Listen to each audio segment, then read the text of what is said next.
प्रभारी एमआईएम नागपुर। मेरे साथ में आज यहाँ पे विदर्भ के अध्यक्ष शाहिद रंगूनवाला, शहर सह प्रभारी जावेद अख्तर साहब और उत्तर नागपुर के विधानसभा अध्यक्ष सलीम खान साहब यहाँ मौजूद है।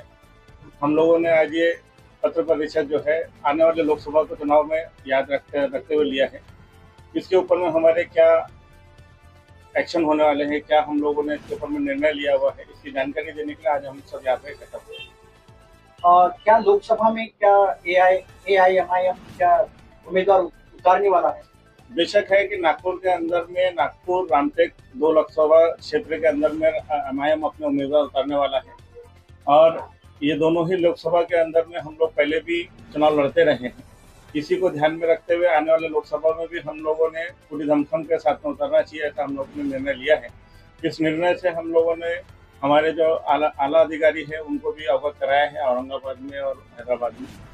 उनसे मिले आश्वासन के तहत हम आगे बढ़ रहे हैं और उसी के तहत हम आने वाले लोकसभा चुनाव के अंदर में कंसल्ट करने जा रहे हैं। उम्मीदवारों के नाम क्या क्या है? जैसे नागपुर रामटेक उम्मीदवार अभी नागपुर से जो है वो करीबन 3 लोगों ने अपनी उम्मीदवारी जाहिर की हुई है और रामटेक लोकसभा क्षेत्र जो कि आपको मालूम है कि ऑलरेडी रिजर्व है, उससे भी हमारी 2 उम्मीदवारी आई हुई है। इनके नाम की जो घोषणा है वो आने वाले समय में मंगलवार या बुधवार तक की जाएगी। क्या इंडिया अलायंस से क्या एआईएमआईएम का गठबंधन नहीं हुआ है? नहीं, इंडिया अलायंस के लिए हम लोग हमेशा, जैसे हमारे अध्यक्ष साहब कहते रहे हैं कि हम लोग बड़े अछूत लोग हैं, जो इंडिया अलायंस हमको छूती नहीं है और वो हमको छूना पसंद नहीं करती है, क्योंकि उनके हिसाब से हम लोग वो लोग हैं जो किसी भी अलायंस पर बैठते नहीं। पूरी दुनिया के कोई भी लोग आ सकते हैं एमआईएम को छोड़ के, अगर उनके तरफ से ऐसा कुछ भी ऑफर आया रहता तो हम जरूर उसमें रहेंगे। मतदाताओं के सामने कौन सा एजेंडा लेके जा रहे हो? मतदाता के सामने लोकसभा के जो हमारे केंद्र के हमारे एजेंडाज है वो जगजाहिर है। जैसे हमारे बैरिस्टर साहब असदुद्दीन ओवैसी साहब ने हमेशा कहा है, सफिया हो रही है, उनको लेकर आगे बढ़ना, उनको उनके हक दिला के रखना, ये हमारे एजेंडा है। प्रकाश आंबेडकर की वंचित बहुजन आघाड़ी, इनसे कुछ अलायंस की बातें चल रही है? नहीं, अलायंस हमारा पिछले बार था, इस बार हमारी कोई अभी फिलहाल बातचीत नहीं है, क्योंकि प्रकाश आंबेडकर साहब जो है वो इसमें महायुति में ज़्यादा इंटरेस्टेड है, जहां उनको कुछ इज्जत नहीं मिल रही है। उसके बावजूद उनकी कोशिश है कि वहां कुछ सीटें मिल जाए, जबकि अगर प्रकाश आंबेडकर साहब सही निर्णय लेते और हमारे साथ होते तो शायद इस बार सिनेरियो कुछ और ज़्यादा अलग होता। इन मुद्दों को लेकर रामटेक लोकसभा में और लोकसभा तो जब हम लोग उतर रहे हैं तो पूरे एजेंडा पूरे भारत के लिए हमारा सेम है, चाहे हमारा कहीं पे भी कैंडिडेट उतरे, वही वंचितों की आवाज़, मुसलमानों की आवाज़ और जो पिछड़े लोग हैं उनकी आवाज़ जो है उठाना और उनको उनके हक दिलाना, ये हमारे पूरे इंडिया में हमारे मुद्दे। विकासनामा क्या रहेगा?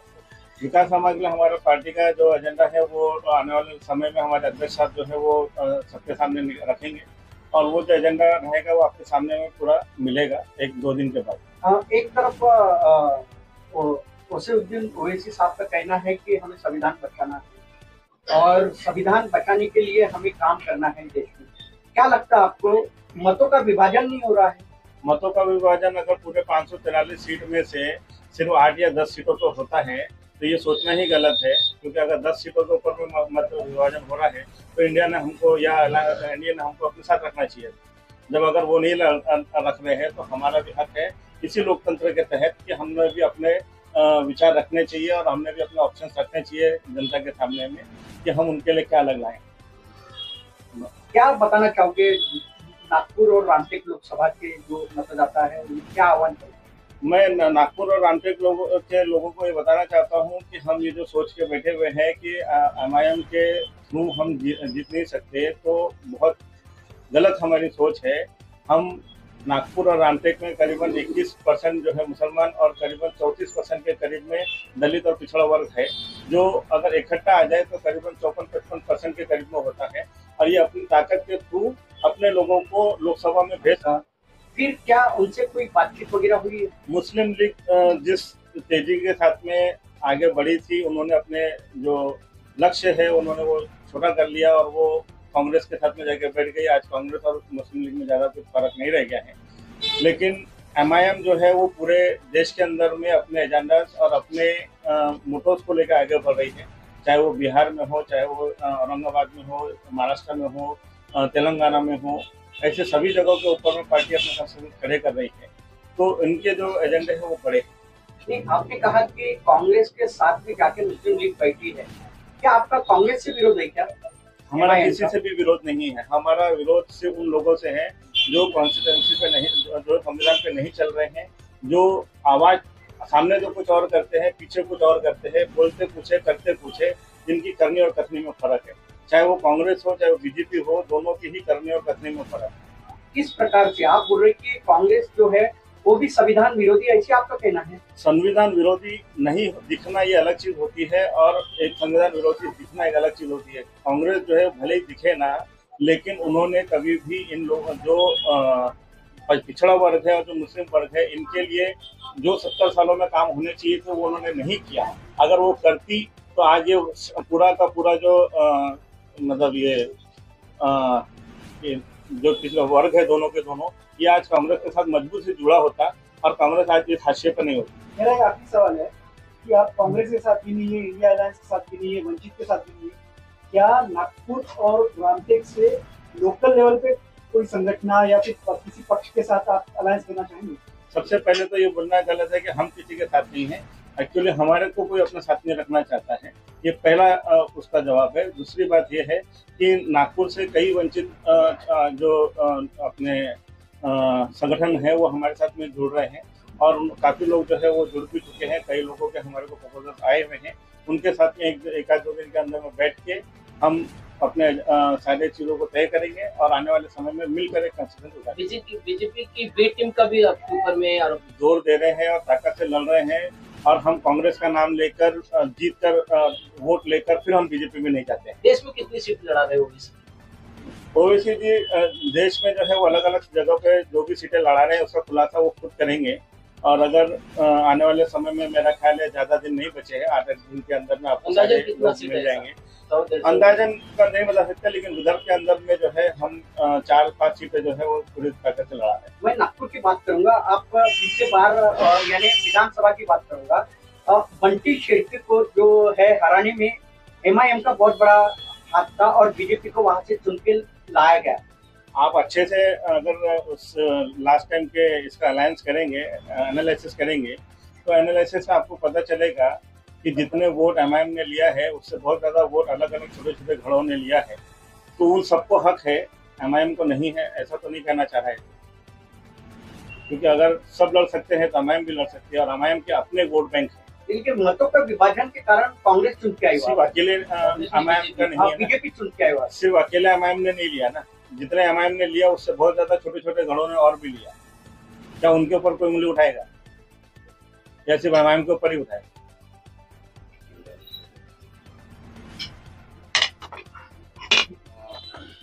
मैं मोहम्मद शाहिद रमूनवाला, MIM का विदर्भ अध्यक्ष, आप सब लोगों का यहाँ स्वागत करता हूँ। जैसा कि आप जानते हैं कि आगामी कुछ दिनों के अंदर में लोकसभा के चुनाव विदर्भ के अंदर में होने वाले हैं। ऑल इंडिया मजलिस-ए-इत्तेहादुल मुस्लिमीन विदर्भ के अंदर में 4 से 5 सीटों पर मजबूती के साथ में चुनाव लड़ने जा रही है, जिसके अंदर में नागपुर, रामटेक, चंद्रपुर में हमारी बातचीत चल रही है, और अकोला, ये 4 सीट अभी हमने आइडेंटिफाई किया है। इसके अंदर में और 1-2 सीट शायद बढ़ सकती है। इसके साथ ही अकोला वेस्ट के अंदर में बाई इलेक्शंस है, वहाँ के आमदार का कुछ दिन पहले निधन हो गया था, उसका एक बाई इलेक्शन भी वहाँ होने वाला है। तो मजलिस-ए-इत्तेहादुल मुस्लिमीन अकोला वेस्ट से बाई इलेक्शन भी लड़ रही है। हम इन सभी सीटों के ऊपर में हमारे उम्मीदवारों से बातचीत चल रही है। 2 दिन पहले प्रदेश अध्यक्ष साहब से भी मीटिंग हुई है, उन्होंने हमें सकारात्मक जवाब में, जैसे नागपुर और रामटेक और चंद्रपुर का जो सवाल है, बुधवार के दिन उसका नॉमिनेशन का लास्ट डेट है, तो आज रात में या कल हम उसको, हमारे वहाँ के कैंडिडेट्स फाइनल्स होंगे। कुछ लोगों ने हमारे फॉर्म्स भी लिए हुए हैं, पार्टी के बी फॉर्म का इंतजार है। जैसी पार्टी के बी फॉर्म्स आएंगे मंगलवार के दिन या बुधवार के दिन हम नॉमिनेशन फाइल करेंगे इसके अंदर। आपने कहा कि रामटेक, नागपुर यहाँ से और चंद्रपुर से वहाँ पे दिग्गज नेता ही खड़े हुए हैं। एक तरफ वडट्टीवार कांग्रेस के नेता है, और यहाँ से विकास ठाकरे कांग्रेस के नेता और रश्मि बर्वे कांग्रेस के नेता है। क्या उनको यानी मतों के विभाजन के कारण को क्या AIMIM का क्या रोल है? नहीं, मत विभाजन की इसके बात नहीं है। हम एक पॉलिटिकल पार्टी है, और संविधान हमें जो है एक इलेक्शन लड़ने की आज़ादी देता है, हमें हक देता है। हम अपनी अगर ताकत नहीं दिखाई, आज देख रहे हैं छोटे छोटे गढ़े हैं, वो जो कहीं अस्तित्व में नहीं है, वो भी जाके इलेक्शन लड़ रहे हैं। तो मजलिस इत्तेहादुल मुस्लिमीन का पूरे देश के अंदर में अच्छा नेटवर्क है। 16 स्टेट के अंदर में हमारी पार्टी काम कर रही है। और मत विभाजन का अगर सवाल है तो 2019 के अंदर जो लोकसभा चुनाव हुए थे, मजलिस इत्तेहादुल मुस्लिमीन ने सिर्फ 3 सीटों के ऊपर अपने उम्मीदवार खड़े किए थे। अगर मत विभाजन का अगर बात होता तो 303 सीट भारतीय जनता पार्टी नहीं जीती। हम तो सिर्फ 3 सीट के ऊपर में चुनाव लड़े थे, जिसके अंदर में हमने हैदराबाद को जीता। हमने 22 साल की शिवसेना के राज को औरंगाबाद में ध्वस्त किया और किशनगंज के अंदर में हमारे कैंडिडेट ने 3.5 लाख से ज्यादा वोट लिया। तो ये मजलिस इत्तेहादुल मुस्लिमीन की ताकत है, क्योंकि हम जहां भी लड़ रहे हैं पूरी ताकत के साथ में चुनाव लड़ रहे हैं। नहीं, आपने कहा कि रामटेक, नागपुर और चंद्रपुर में ही लड़ेंगे, गढ़चिरौली भी है, वहाँ पे क्या उम्मीदवार नहीं रहेगा? गढ़चिरौली का हमारा जहां जहां संगठन मजबूत है, गढ़चिरौली के अंदर में हमारा संगठन अभी उतना नहीं है। हमने 6 महीने पहले ही वहाँ पे संगठन को खड़ा किया है। जहां जहां हमारा संगठन मजबूत है, हम पूरी ताकत के साथ में वो चुनाव लड़ रहे हैं। बुल्ढाना के अंदर में भी हमारी बातचीत चल रही है। बुल्ढाना में अगर हमें कोई अच्छा कैंडिडेट मिला तो हम बुल्ढाना में भी इंशाल्लाह अपना कैंडिडेट देंगे। अमरावती अमरावती SC रिजर्व है। हमारे जो महाराष्ट्र के महासचिव अब्दुल नाजिम साहब वहाँ पर सर्च कर रहे हैं। अगर वहाँ पे हमें कोई अच्छा कैंडिडेट मिला, वहाँ पर कुछ दूसरी पार्टी के साथ में भी हमारी बातचीत चल रही है, तो हो सकता है अगर उनके साथ में अगर हमारा गठबंधन हुआ आज कल तक हम इंशाल्लाह उसके अंदर, क्योंकि परसों के दिन जो है नॉमिनेशन का लास्ट डेट है और परसों नॉमिनेशन भरना है, तो हम कल शाम तक या परसों सवेरे हमारे नॉमिनेशन की हमारे जो भी कैंडिडेट है उसको डिक्लेयर करेंगे। अगर हमारे को पार्टी की तरफ से उसके